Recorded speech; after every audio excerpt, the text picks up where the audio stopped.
Әбден болады. Ертегілерді бірінен кейін бірін жатқа айтқанда тыңдай бергің келеді, тыңдай бергің. Сіз оқып алып айта беретін мектеп жасындағы баланы күтіп отырған шығарсыздар, мүлдем олай емес. Ол сүйікті, сүйкімді дара бала. Қарсы алайық!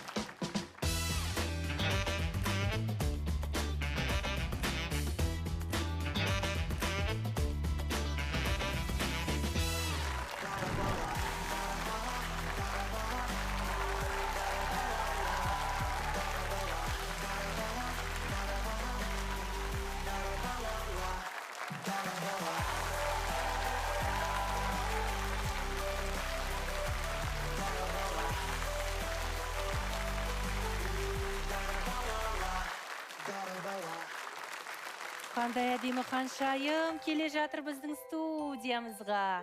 Көйлегіңді бір көрсет жүрейші, бүйтіп. Оппа. Әдемі, тамаша. Ал танысайық. Есімің кім? Қайдан келдің? Алматыдан келдім. Алматыдан келген кім екен? Хадиша. Хадиша. О, әдемі есім екен. Сен мектепке барасың ба, әлде балабақшаға барасың ба? Балабақшаға барам. Балабақшада не істейсіңдер? Балабақшада сурет саламыз, сосын бір ұйықтаймыз, сосын ертегі айтамыз. Тамаша. Осының үшеуінен қайсысы өзіңе қатты ұнайды? Ұйықтау ұнайды. Ұйықтау, әрине. Әкелбесті. Мен де ұйықтауды қатты жақсы көрем. Хадиша, өзің бүгін кіммен келдің студияға? Мамамен келдім, тәтеммен келдім, ағаммен келдім, сосын папаммен келдім. Бір ұшаққа сыйдыңдар ма? Я, сосын мысық бар ауылда. Қанша мысық бар ауылда? 1, 2, 3, 4, 5, 6, 7, 8, 9, 10. Маған мысық ұнайды. Мысықпен қалай ойнайсың? Мысықты жіппен ойнатам. Сосын тұрғызып билетем. Мысық билейді? Я. Сенбеймін. Мысық билемейді. Мен сенбеймін. Мен өзім ұстап билеттім. Мен оны ұстап көрсем, ол тырнамайды екен. Қандай ақылды. Қолыммен көрсетейін. Я, қолыңмен көрсет, е? Мына жаққа қарап. Қалай билейді мысықтар? Бұлай. Бүйтіп билей ма? Я. Дәл қазір көрсете аласың ба? Қалай биледің мысықпен? Бұлай билет. Бұлай. Бұлай биледің ба?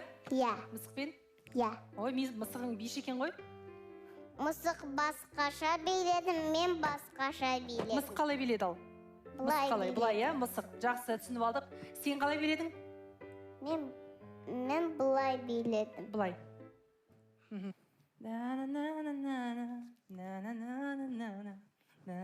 Тамаша би шықты ма, өзің ұнады ма? Я.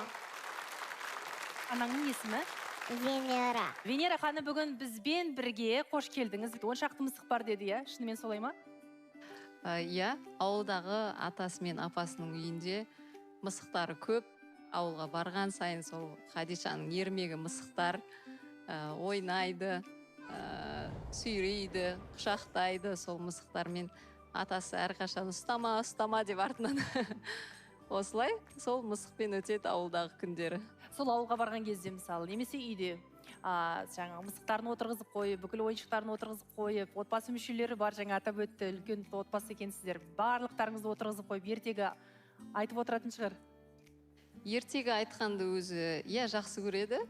Әрқайсымыздан бүгін сен айтып бересің ертегі. Ертең апасына солай қолқа салып, ертегіні бәрімізге айтқызып жүріп, көп ертегі үйренді.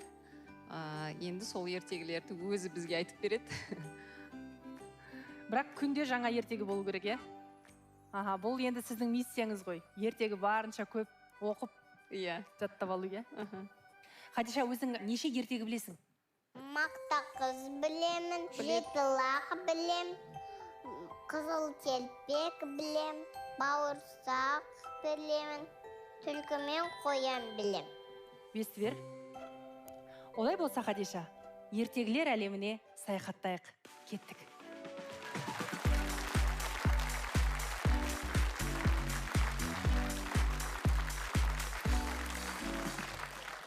күні Мақтақұс үйін сүпіріп жүріп бір мейіз тауып апты. Сосын мысығын шақырыпты. Мысығым, кел депті да, мысығы келмей қойыпты. Сосын өзі жеп қойыпты. Сосын бір күні мысығы келіпті да айтыпты: Мақтақұс, неге сен мені шақырдың? Саған мейіз берейін деп едім, өзім жеп қойдым депті. Сосын мысық ашуланып, сүтін төгіп жіберіпті. Сосын Мақтақұс құйрығын жұлып апты. Сосын мысық жылапты. Мақтақұс, құйрығымды берші депті. Сен маған сүт алып бер, сосын беремін депті. Сосын ол деген сиырға барыпты. Сиыр, маған сүт берші. Сен маған жапырақ алып кел, сосын беремін депті. Сосын ол деген ағашқа барыпты. Ағаш, маған жапырақ берші. Сен маған су алып кел, сосын беремін депті. Сосын ол қыздарға барыпты. Қыздар, маған су беріңдерші депті. Сосын ол қыздар айтыпты: сен бізге сағыз алып кел, сосын береміз депті. Сосын дүкеншіге барыпты. Дүкенші, маған сағыз берші. Сен маған жұмыртқа алып кел, сосын беремін депті. Сосын ол деген әтешке барыпты. Әтеш, маған жұмыртқа берші депті. Көк, сен маған бидай алып кел, сосын беремін депті. Сосын ол тышқанға барыпты. Тышқан деген жүгіріп бара жатса, мысық ұстап апты. Сосын мысық айтыпты: тышқан, маған бидай алып кел, а то сені жеп қоям депті. Сосын ол үйіне жүгіріп барып, бір уыс бидай алып кепті. Бидайды тауыққа береді. Тауық жұмыртқа береді. Жұмыртқаны дүкеншіге береді. Дүкенші сағыз береді. Сағызды қыздарға береді. Ал қыздар су береді. Ағаш жапырақ береді. Ал мысық су береді.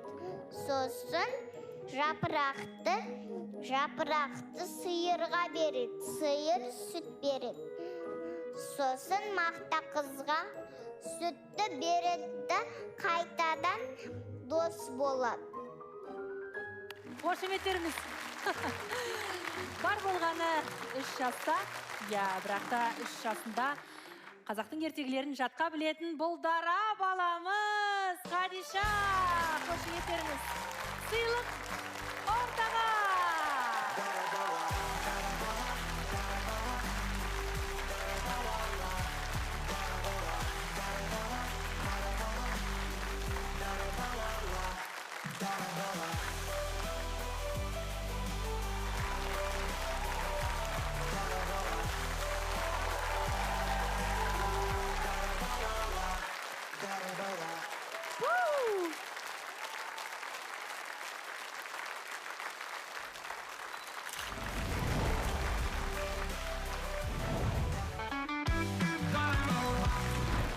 Айналысатын ғылым саласы бәрімізге қызық.